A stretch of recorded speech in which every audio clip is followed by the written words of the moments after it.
I've been dreaming about bread. I dream that I accidentally eat a piece of bread. And then I'm like, oh no, my diet. Oh well. And then I eat more bread. Like I've literally had like 2 or 3 dreams where that happens.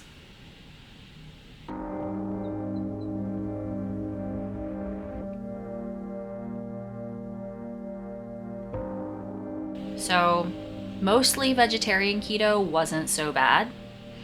I uh, I definitely saw some gains in my just ability to function day to day on veggie keto. Um, like my brain isn't quite as scrambled and my energy is a bit better, but I wasn't getting the results I was looking for.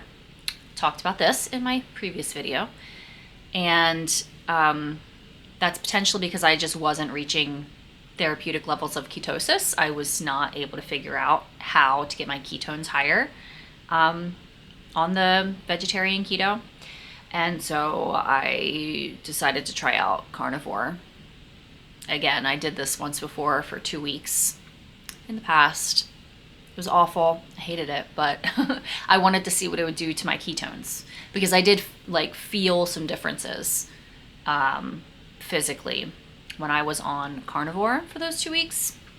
So I wanted to see what would happen. And now, instead of like doing pretty well and managing the diet, now I'm like, I freaking can't stand this. I hate this. I hate every moment.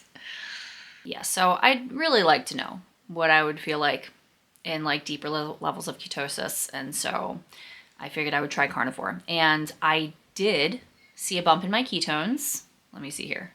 I made notes. Right, so my ketones have been slightly higher. First, let's go over the pros of what I've seen in a week of carnivore. Pro number 1 is I did achieve slightly higher ketone levels. I already forgot what I wrote down. Hold on. I've been in the range of, between 1 and 2 in the evenings, which is higher than I mostly had seen at all before. Anywhere from like 1.0 to 1.8 I've seen in the evenings. When I check like 3 hours or so after having dinner. And so that's good. It's not as high as I'd like to be. Like I want to see what I feel like in like the 2.0 and 3.0 ranges, because that's like the really therapeutic levels, supposedly. And yeah, considering what I'm eating, it's kind of ridiculous that my ketones are not higher. Something I was struggling with on veggie keto was tracking my food because there's just a lot more, it's just more complex eating a diet with more stuff in it and like having to weigh it and measure it and all that kind of stuff. Like I just couldn't keep up with it most of the time. So I would just kind of check here and there my macros in Chronometer. But on carnivore, since it's so simple, I've been easily able to track my macros. So that's the other, those are the 2 pros I have to say about being on carnivore. And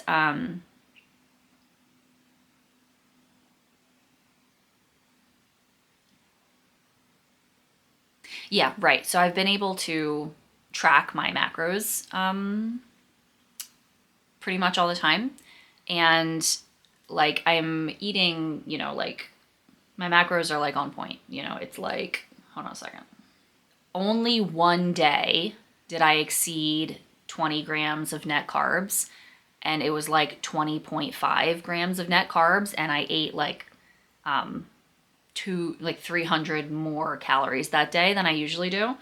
But it's like I've been eating, it's been like 3 or 4% carbs, 20% or less usually protein, and then like 75 to 80% fat or more. So I don't know, like it's ridiculous that my ketones are not getting higher than like 1.8. I think one time I saw 2.1 or something like that once, or no, that might have been after exercising. Something I mentioned in my last video is the only times that I've seen higher ketones are after vigorous exercise, which I was able to do somewhat consistently on veggie keto. My energy ended up getting pretty good and I felt like I was able to exercise pretty consistently, but I'm still not doing it every day. Like, I just can't reliably keep up with that. And I don't know how long my ketones stayed elevated after exercise, you know. On carnivore, I have not felt well, and so I really have not exercised much. And when I say I haven't exercised much, I'm not sedentary. Like, sometimes I go through periods where I don't like do intentional exercise very much, but I'm never just sitting around on my butt. I'm busy, I'm doing lots of things, I'm on my feet a lot. So anyway, just throwing that out there. So let's talk about the cons then that I've seen from switching back to carnivore for a whole week, mind you. Like, what kind of psychopath does this for a whole week? Cons. Grease. I feel quite unwell, definitely worse than I was on veggie keto. Low energy. Diet is completely unsatisfying. I do not enjoy anything that I eat. I struggle with that too on veggie keto. Like, sometimes I enjoy the things, sometimes I really just don't want to be eating it. But regardless, I never really feel satisfied. I'm never like, oh yes, yes, I'm done eating. I feel satiated. Like, I don't really get that feeling so far on keto. Yeah, I'm disgusted by my food. Even like eating a nice ribeye and it tastes good, I'm just like, I do not want to be eating this. I have no desire to eat this. I feel repulsed by it. And yeah, so yeah, that's that. I've been feeling fairly irritable, grouchy, down in the dumps. Oh, this is Smalliver. He's not small anymore, but he was tiny when he was a kitten. Okay, anyway. My digestion is not great. My stomach hurts a lot. It feels like I've been clenching my teeth in the night. Like, I wake up and my jaw hurts, and it hurts for a while into the day. Grease.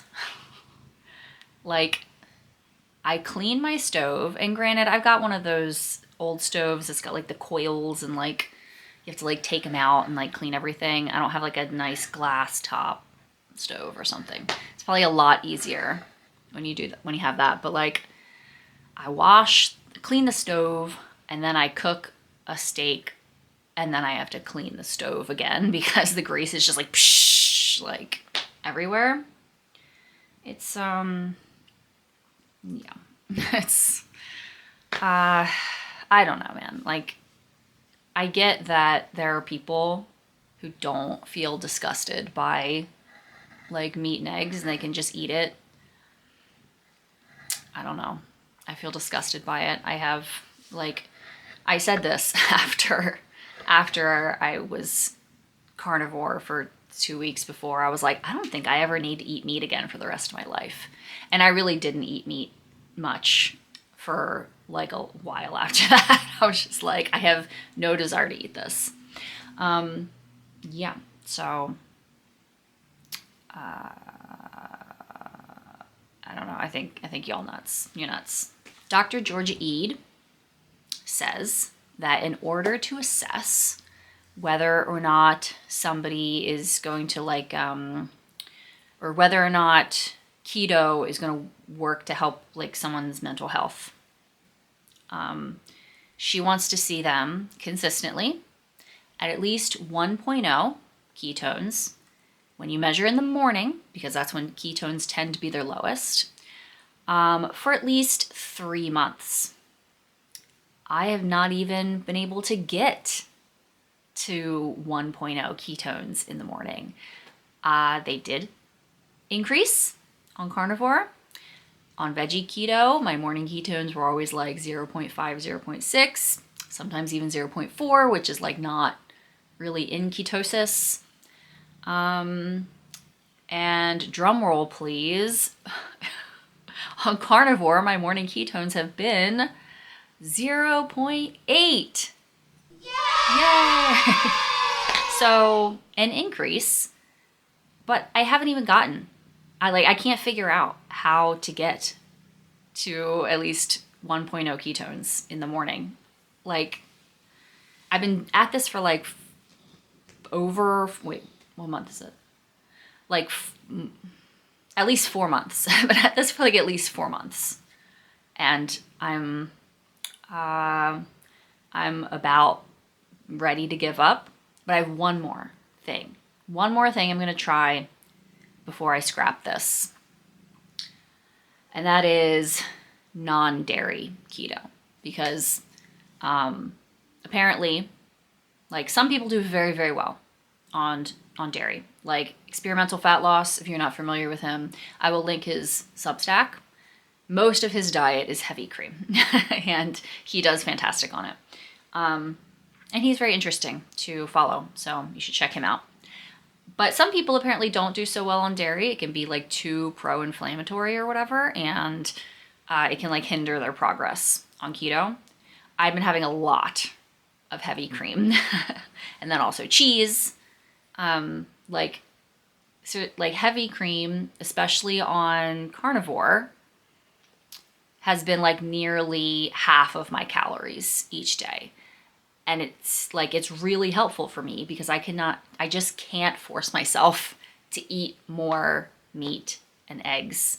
And even on veggie keto, it's like I wasn't having quite as much heavy cream as I am now, but I was still having a good bit because it's just a really easy thing. You put a bunch of heavy cream in your coffee and it tastes good. And it's like, there's 500 calories, right? So, and tons of fat. So it's really helpful to making the diet sustainable for me. I don't know how it's gonna go without heavy cream and other dairy. I don't know how I'm gonna get enough calories. I'm probably gonna eat like way too many fat bombs. My favorite fat bombs are these like tahini matcha. They're so good. They're really good. Maybe I'll talk about them sometime. Anyway, if you hear weird sounds in the background, that's my children watching Detective Pikachu. It's a snow day today. They don't have school. As soon as I finish up with the heavy cream that's in my fridge, I froze some because I had like a lot. I had like 3 jars of heavy cream in my fridge. So I froze some. And once I'm done with the rest, I will give non-dairy keto a try. I do think that maybe dairy isn't the best thing for me. My cat's knocking on the door. I do think that maybe dairy is not the best thing for me. It seems to give me like phlegm, you know, like it has like a mucus effect on me. Like I get like phlegm in my throat, right? And also, this time on carnivore, I have not had the same effect that I had last time in terms of my sinuses clearing. And last time I was having very little dairy for the first like week or so. It was mostly just meat and eggs. I don't even know how I did that. I don't remember. But yeah, like last time on carnivore, my sinuses really opened up and it felt amazing. That has not happened this time. And so I think it's probably the dairy. I do think dairy causes some kind of inflammation and like excess mucus production. So I'm going to try this. I'm going to try having no dairy and being keto and see what happens. Like, it'd be great if this was the thing and it worked and it was just like, oh my gosh, now like my ketones are high and I am getting all these amazing like therapeutic benefits of keto. What am I saying? Therapeutic benefits of being in ketosis, right? That'd be great. I'm not confident that that's gonna happen. But I'm gonna try. I'm gonna say, I wanna be able to say that I gave this the old college try. I did everything I could. The next step would be to like consult with somebody because I don't know what else to do. You know, people are always just like, you got to increase your fat. You got to increase your fat. Like, you really can't comprehend the amount of fat you need to eat. And I'm just like, I'm putting as much fat as I can in stuff. Like, I'm adding like so much oil. It's like I have like a salad and it's got an avocado and it's got a bunch of olive oil, it's got a bunch of flax oil, and it's got olives, and like freaking like, what am I can't just like drink the oil. It's disgusting. It's disgusting. Like, I can't get it down, you know? And like, I was on this Discord server briefly to for like troubleshooting keto, and the one guy who like responded to my query, he's like, yeah, you like really need to, you probably just need to up your fat. Like, I have probably like 10 tablespoons of olive oil every day. Olive oil is what did it for me. And I'm just like, how are you downing 10 tablespoons of olive oil? Like, how do you even get it in your body? Like, without puking, is what I'm saying. I don't know, man. I mean, and like I've said, like on carnivore, when I've been able to track my macros, like my macros are good. They're well within the range of like what you want to see for getting into like deeper levels of ketosis, right? So I don't know. I'm going to try to keep tracking on non-dairy, but since I'm going to be adding more vegetables back in, like, I don't know if I'll be able to do that consistently, because it's like, you know, you start making like recipes and it's like, and then it's like, okay, how much of the recipe did I eat? And it's like, dude, I can't deal with that. Like, it's too much. Like, that's literally the problem that I'm trying to fix, is that like too many inputs in my brain is like, I can't make sense of it. So, and it stresses me out. So, you know, I'm going to track when I feel like, when I'm able, and see where I'm at as far as macros as best as I can. But like, yeah, I mean, but it's possible that dairy's like the problem. I've just been having too much. So we'll see. We'll see. I'm getting really sick of this, y'all. Like, I've been talking in this video as if I'm still carnivore, but it's been like a few days now that I've been adding more vegetables back into my diet. And it, like, seriously, before, the first few months or whatever on keto, when I was doing mostly vegetarian keto, I was like I've been fine not having, you know, bread and like carby things. Like, you know, I've even been baking sourdough bread for the rest of my family, because my mother-in-law, like right after I started keto, decided to randomly give me a sourdough starter. And I was like, oh, thanks. And so I've been doing it and making sourdough for my husband and kids, and they love it. And I'm like, it's like, yeah, I'd like to eat that, but I'm like, fine. Like, I was totally fine not. And then all of a sudden I do carnivore and I'm like dreaming about bread. So I need the vegetables, y'all. I can't do just meat. I don't know how anybody does that. It's like gross, dude. Gross. One other thing I should mention is I've gone through periods, I've gone through times while on keto where I've had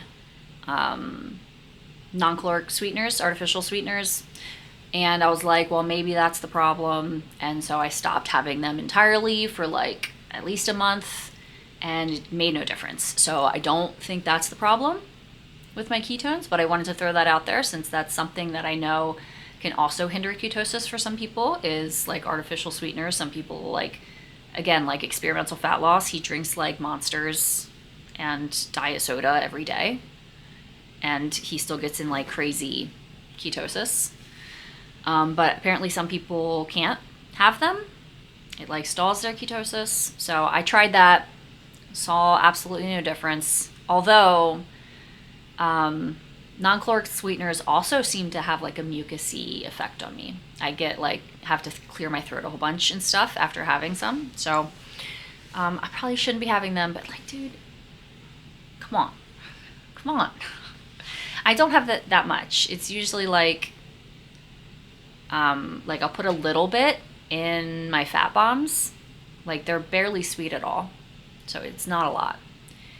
And then if I have like Element electrolyte powders. So sometimes I'll have one of those, and that has stevia in it. So I have like, okay, after I mentioned, I think in my last video maybe or something, how I had to pause keto for like a week because we all got a stomach bug and I was puking and I simply could not take in any fat. So I stopped keto for like a week, and then for a little while after that I was just having like too many diet sodas. I really hadn't had any diet sodas before that, and then I was just like freaking like just struggled to get back into it, you know. I was having some diet sodas, but still, like even through that, it's like my ketones are always just pretty low unless I exercised, and then they went a bit higher, but not super high. So yeah, I don't think that's the problem. So we'll see if dairy's the problem, and I'll let you know. And if I still can't get my ketones up, then I'm just quitting. I give up. I think I started saying this earlier and then lost my train of thought, but I think the next step would be to like consult with somebody, like a keto coach or something, but I don't have the money for that. So if taking away dairy doesn't work, then I'll just say that I gave keto my best shot. And if I ever find myself in a position where I could afford to hire somebody to like work with me as I try it, to like troubleshoot these things, then maybe I would consider trying it again. If not, then oh well. So yeah, that's what I got. We'll see how it goes. And goodbye. Thanks for watching.